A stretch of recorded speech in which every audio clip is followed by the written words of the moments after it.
April 4th, 2023, and it is hoop house time. Opening up the hoop houses here and scuffing up the soil, and I'll be putting some compost on it. We have our compost over behind the shed that I need to fire up the terramite for to turn it over and get some fresh compost from underneath. But the other project is this bed and that bed are a little bit longer than all of the other beds. I didn't have time to cut them back to the dimension I needed, the length I needed for the hoop houses. We just put the hoop houses on them.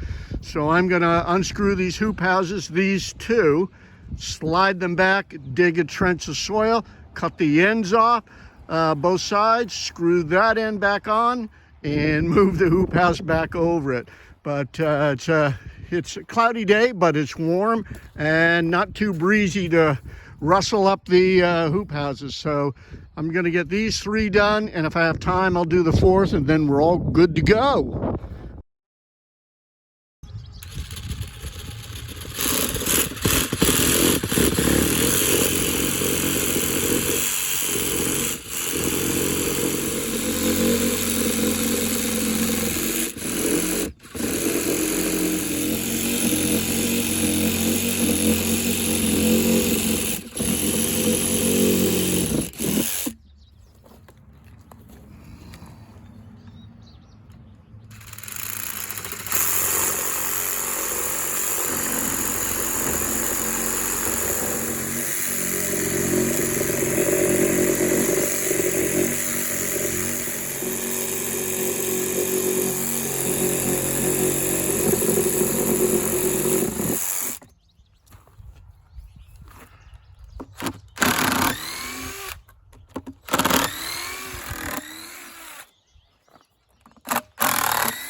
All right, so by making all of these beds the same size, they've been the same width, but I've had to shorten them all so these hoop houses fit correctly.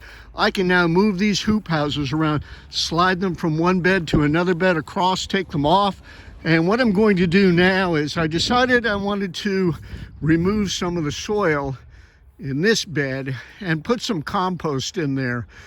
This bed is set up for Jennifer's ranunculuses that she's got started. They're about 3 or 4 inches tall and under the lights in our basement. So I'm going to keep moving on because I want to get that one done too. All right, I'm going to run out of batteries. I am going to have to shut this down, but I am going to use the terramite, fill up the wheelbarrow, take the wheelbarrow over to the garden with the fresh compost. I'm going to turn over this pile and then slide the hoop house back on there. So that is going to be it for this particular video. First one of the 2023 season.